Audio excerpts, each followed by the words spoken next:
Get to Tucker Carlson. And others like it are made possible by the generous support of my patrons on Patreon. If you'd like to help support this channel, join the Discord server, and get early access to every video, consider becoming a patron at patreon.com/secondthought.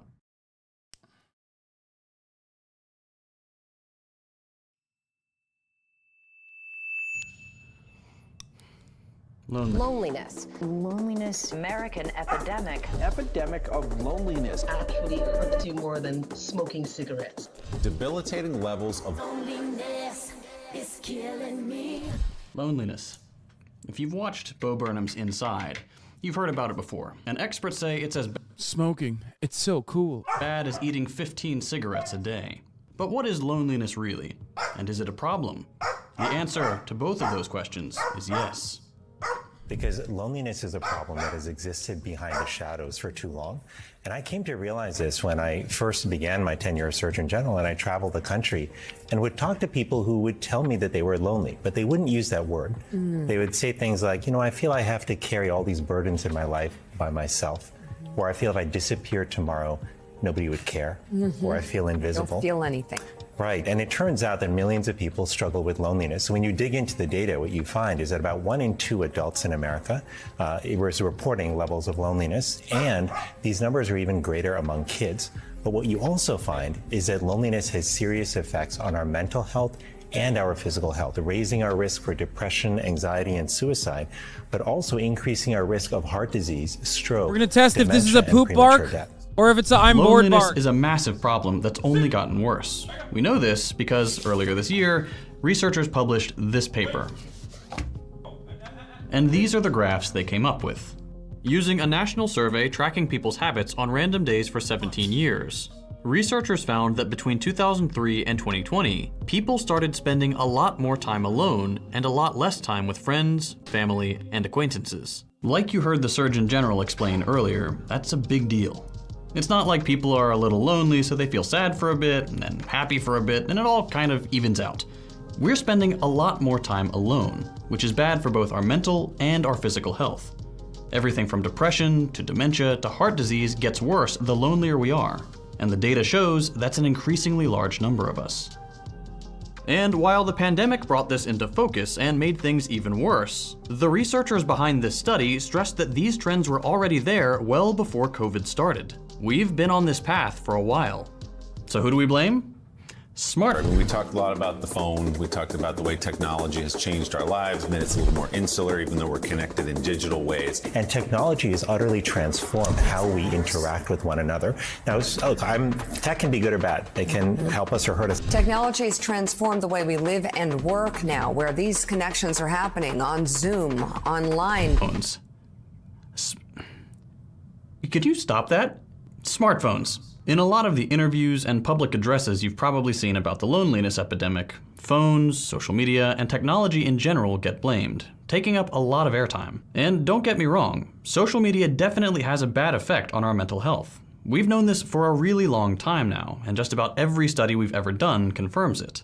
For example, a study that came out just this year found that more social media time equals worse mental health. And as a solution, it recommends that, quote, social media users be cautious when interacting with social media features, especially likes, comments, followers, media, and posts, because of their significant effect on mental health. Yes, phone bad. But phone not only thing bad. While social media for sure has a role in this crisis of loneliness, something a lot bigger is either completely absent from or barely glossed over in these interviews. Something that socialists have known contributes to isolation for a long time, and that's alienation. For centuries now, socialist thinkers led by the dapper young Marx have anticipated that capitalism would produce the kind of acute loneliness we're experiencing today. And if you've heard about alienation before, watching these news segments can be a little frustrating. Before we explain what it is, alienation is a structural feature of our capitalist society. It's almost universal, and for the most part, out of our control. That's important, because when these reports downplay it or don't acknowledge it, which is almost always the case, it leads them to conclude that while loneliness affects a lot of people, it's ultimately an individual problem with individual solutions. And finally, their personal practices. Look, in all of our lives, we can do simple things, like taking 15 minutes a day to reach out to and connect to someone we care about, to make sure that we are giving people our full attention when we're talking to them in conversation and aren't distracted by our phones. And at the end of the day, as you say, the solutions are on us. It's on people, it's on individuals, on families, on groups of friends to do something. And these relationships do take work, as we're reminded. I feel like I'm in touch with Don't get me wrong. Personal practices to improve our isolation and our mental health are good things, and they're not the only thing in the Surgeon General's report or the interview I keep pulling clips from. Both do mention larger scale approaches to this problem, like regulation for tech companies, government investment in community organizations, and improvements to public health infrastructure. It's not all bootstraps and get her dones. But a really large piece of the puzzle is still Diablo 4 started an update. missing in these reports. Your dog is not having it today? I know. She's being especially unruly because Fiona is here. Because my brother's staying with me, as well as my mom, as well as my dad. So, she's like worse than yesterday. When yesterday she was bad, but like not this bad. Today she's worse. She started off the day by taking a fucking fat shit outside, which was great, and then taking another shit that was not as big inside her crate.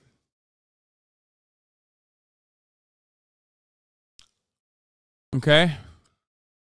So, you know, that basically goes to show how fucking dog shit the start of this day was overall. Yes, a very bad girl, not a good girl at all.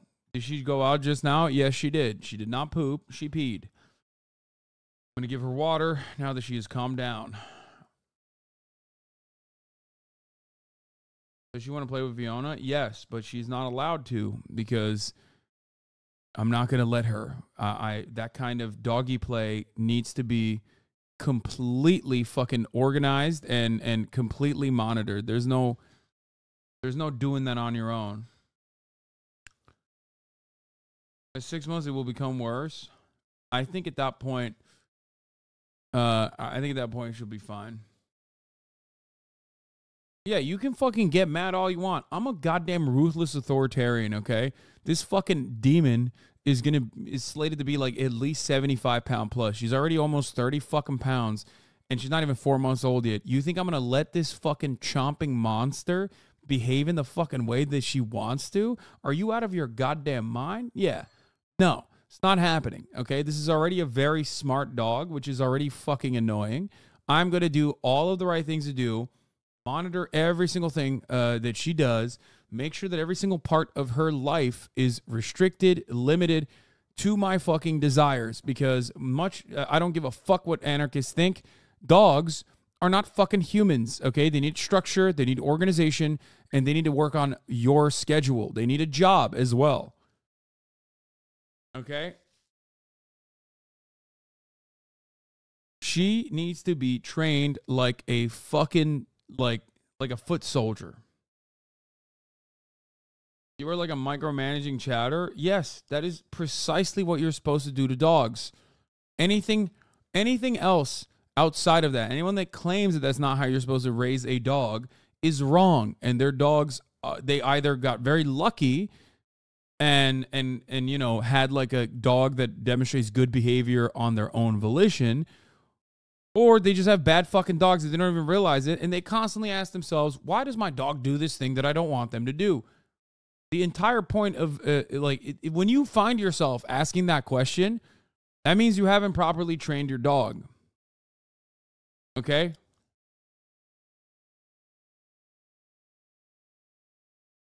And if you don't do that, and some dogs you get very lucky. Some dogs with age just train themselves.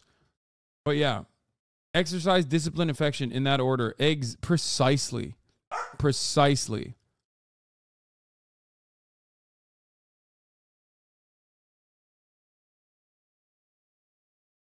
All right, let's continue with this alienation video. There's something else that's to blame for a big chunk of the loneliness we feel that can't be addressed by either individual practices or a little extra funding for community organizations. And that's capitalism, which, especially in its neoliberal variant, produces, thrives on, and actually even demands more individualization and the ever greater atomization of our society.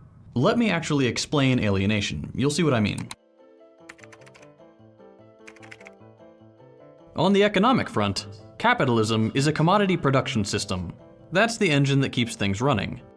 Making stuff for the sole purpose of selling it for more than it costs to make. Profit-motivated production. The way this production is organized under capitalism is by class. You have the class of people who own the resources needed to produce commodities, and those who are hired to use these resources for the production of goods. Capitalists and workers. Employers and employees. What does this have to do with alienation? It turns out, a lot. In some of his earlier works, Marx identified that the way we organize work and production under our current system alienates us, meaning it creates a separation between us and four things: nature, work, others, and ourselves. Nature, because through the logic of commodity production, it's no longer something we're a part of. It's just this dead resource we extract from to make stuff. Work, because most people work for someone else in order to make something that the other person owns. You work in a Funko Pop factory. Once you're done making that Funko Pop, it's not yours to sell. You sold your labor power, but the product of it belongs to someone else. And then there's alienation from others and ourselves. In the labor market, we are commodities. Almost all of us sell 8 or more hours of our day to somebody else. During that time, we kind of stop being people and become just another resource that yields profit for our employers. That's already not great. Being reduced to this one thing for most of our waking hours, instead of being the complex, interesting human beings with different interests and emotions that we are, sucks.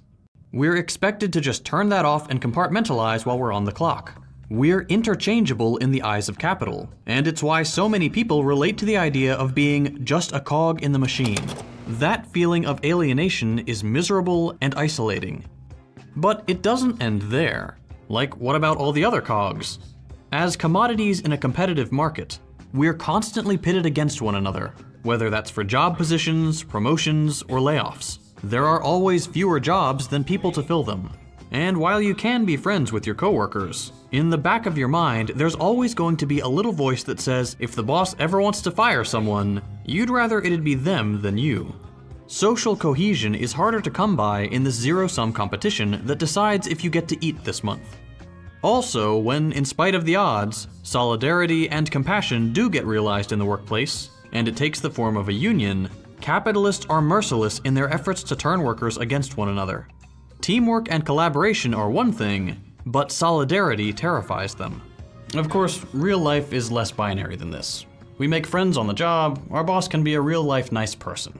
But the built-in competitive element of labor under capitalism puts a strain on these relationships, and that's the problem. The way our economy is organized runs against our natural drive and physical need to socialize. It doesn't make it impossible, but it sure as hell doesn't help. And I've been talking for a while now, but we still haven't gotten the full picture yet. Not only does capitalism's reliance on a competitive labor force contribute to us feeling lonely at work, its demand for ever greater exploitation makes work a larger part of a lonelier life. If we go back to that study I used earlier, the one with all the graphs and the trends, this one, there we go.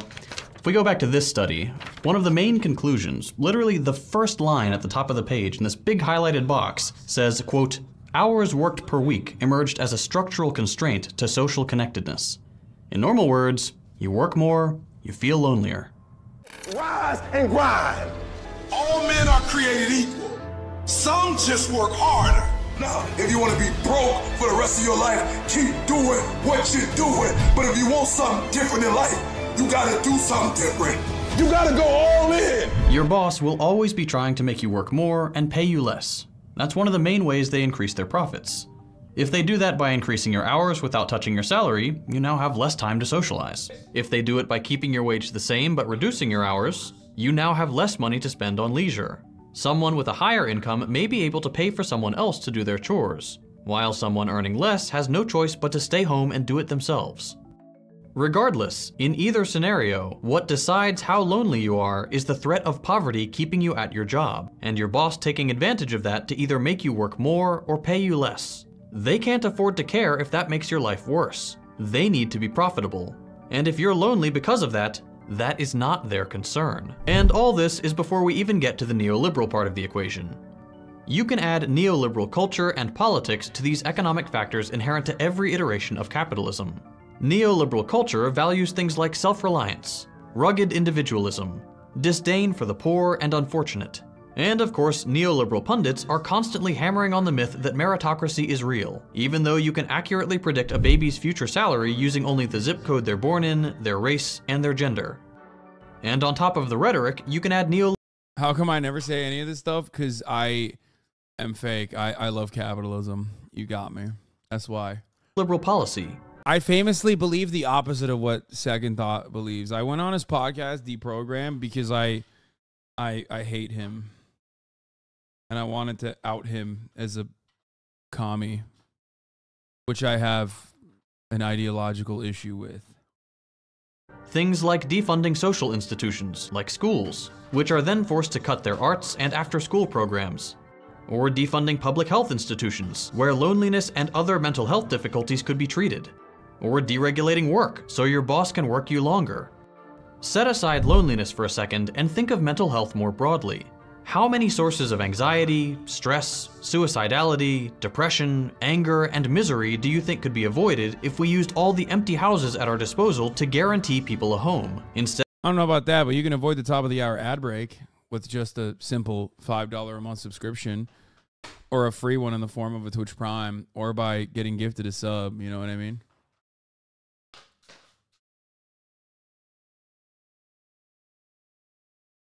Famously a tanky. Let me read you some details off the list of these bills. Thoughts on this guy being a tanky? I hope he fucking drives a tank to your house, okay? That's my thoughts on this guy being a tanky. Take a fucking week off and think about how stupid you are as a human being.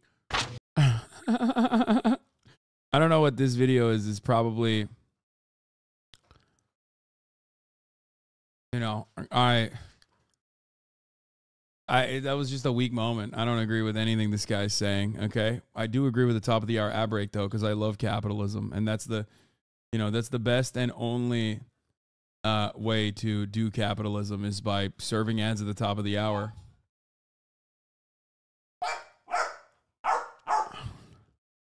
There's an ad break now.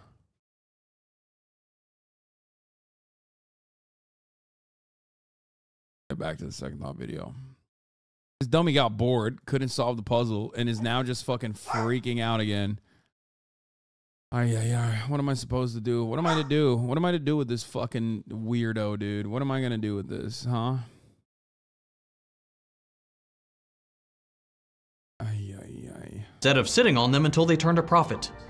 How much of the mental health puzzle could we solve if millions of people didn't need to worry where their next meal would come from because we distributed food freely without bureaucratic means testing gumming up the works? How much of a load off someone's mind would it be not needing to worry about getting around when their car breaks down because of a robust system of public transportation? Just sent you a DM, let's do something. Just sent you a DM, let's go something. What? When all of society is geared towards maximum exploitation instead of maximum well-being, of course mental health is going to suffer. Between the material incentives of capitalists that isolate us from nature, work, each other, and ourselves, and neoliberal insistence that we're alone in our personal responsibilities, combined with their policies that force us to be, it's a miracle we aren't even lonelier. The solutions are on us. It's on people. It's on individuals. But I forgot to mention another way this capitalist blindness further contributes to our isolation. Since the loneliness epidemic became part of the zeitgeist, employers have started using it as another argument in the long fight to bring workers back to the office after COVID. A bunch of companies, probably including the one where you work, have spent the last few years playing around with this idea that work from home is to blame for all the isolation and loneliness people are feeling. If you don't know what I'm talking about, it's all those, like, come back to the office, the culture here is so great statements every HR department is sending out. And I don't fundamentally disagree with their premise. Their execution is laughable, but work from... I feel like I'm, like, giving Kaya weapons right now to just use against me when I give her water. I don't like that this relationship that I have cultivated with my dog is one full of warfare and it's a contentious one in nature. It's just like I shouldn't feel like you know, giving my dog necessary resources for survival will inevitably fuck me up down the line, you know what I mean?